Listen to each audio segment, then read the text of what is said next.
여러분 안녕하십니까. 진성호의 직설 시작합니다. 성창호 부장판사 아시지요? 드루킹 사건으로 김경수 경남도지사의 1심 재판을 맡았던 판사입니다.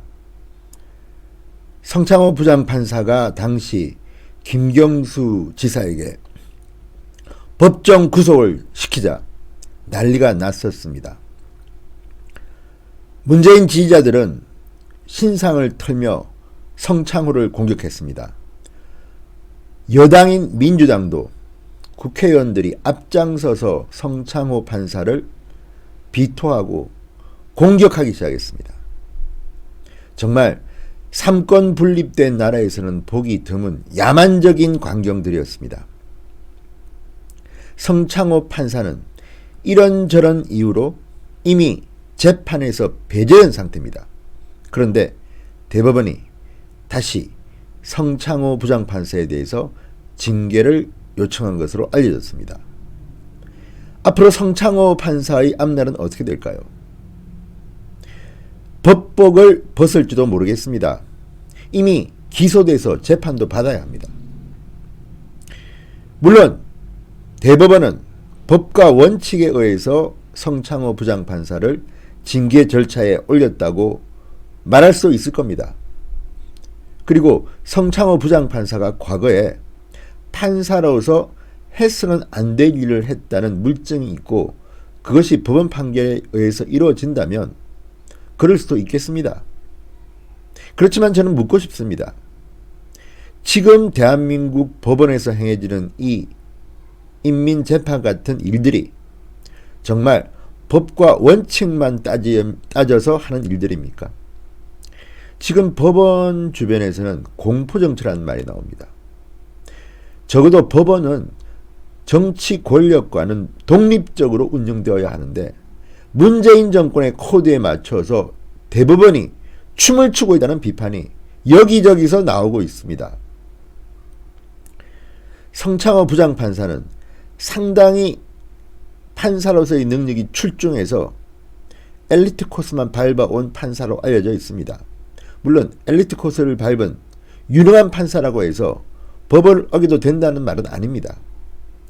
지금 대한민국 판사들 중에서 성창호 판사만 이런 걸까요? 이상한 사실은 문재인 정권에 들어서서 법원에서 일어나는 일들을 보면 소위 우리법 연구원이 이런 쪽 판사들은 승승장구 헌법재판관 되고 대법관 되고 다 잘 나갑니다. 반면에 양성태 대법원장 사람으로 불렸던 사람들은 치욕을 당하고 있는 것이 현실입니다. 물론 법대로 처리했다면 저도 할 말은 없습니다만 지금 법원을 보고 있는 시선은 그렇지가 않습니다. 곱지가 않습니다. 정말 너무한 것 아니냐는 탄식이 절로 나오고 있습니다.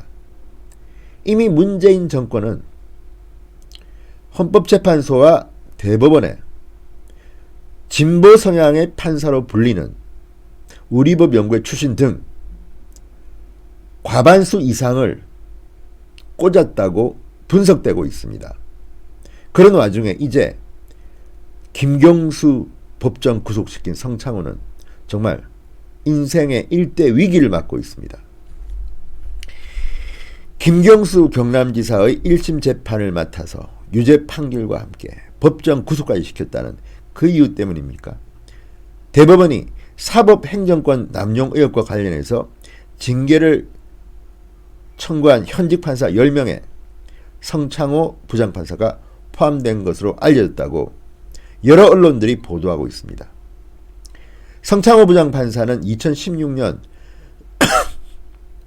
정은호 게이트 의혹 수사 당시 서울중앙지법 영장전담 부장판사로 근무했습니다. 이때 수사기밀을 유출한 혐의로 이미 기소된 상태입니다.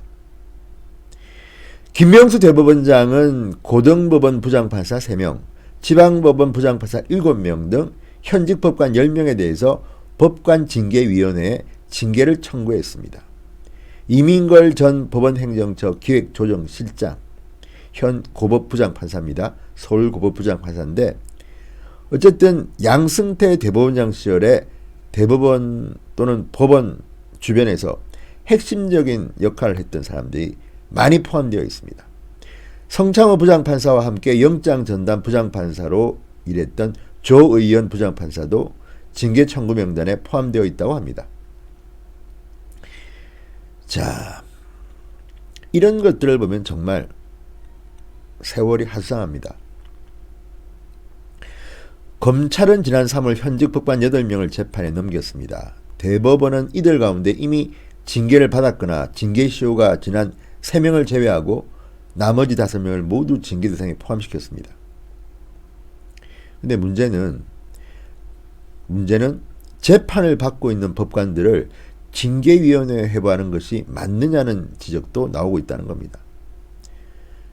무죄추정 원칙이라는 게 있습니다. 무죄추정 원칙.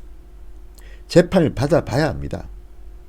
자, 유무죄 여부는 법정에서 판결이 날 겁니다. 그런데 법관은 금고 이상의 형을 받으면 저절로 파면됩니다. 법복을 벗어야 합니다. 그런데 이미 기소된 법관들에 대해서 징계까지 청구한다는 것은 안 된다는 이런 주장들이 나오고 있는 겁니다.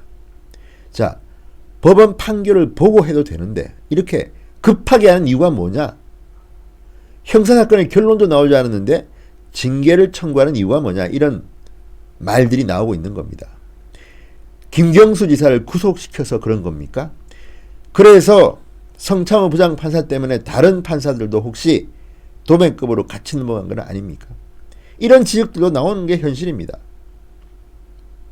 거듭 말씀드리지만 성창호 부장판사가 판사로서의 직무를 제대로 수행하지 못하고 불법을 저질렀다면 법원에서 처벌을 받습니다. 그리고 그에 따라서 합당한 징계를 받으면 되는 겁니다.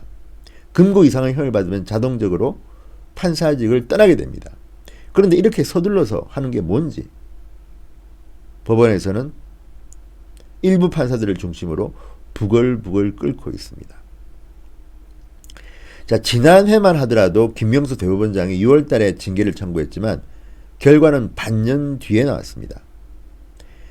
징계위원회가 검찰 수사 결과를 보고 난 뒤에 판단하자고 했기 때문입니다. 그래서 심의가 잠정 중단됐습니다.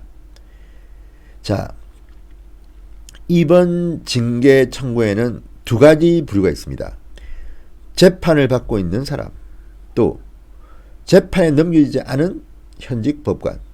아마 투트랙으로 징계 절차는 진행될 가능성이 높습니다. 어쨌거나 성창호 부장판사는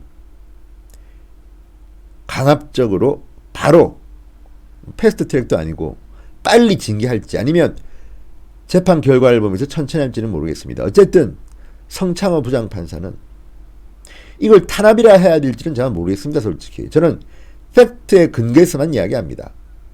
뭐 이렇게 오버하고 싶지는 않습니다만 누가 봐도 김경수 지사 법정 구속이 큰 영향을 미친 것 같습니다. 심지어 민주당은 판결문 분석 이런 것까지도 시도했습니다. 정말 이 나라가 삼권 분립 민주주의 국가 맞습니까? 과거에 죽창 들고 인민재판하는 것과 뭐가 다릅니까?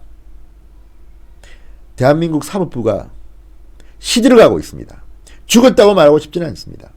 시들어가고 있습니다. 양식 있는 판사들의 의견 개진이 대단히 중요한 시점이 된 것 같습니다. 진성호의 직설이었습니다. 여러분 감사합니다.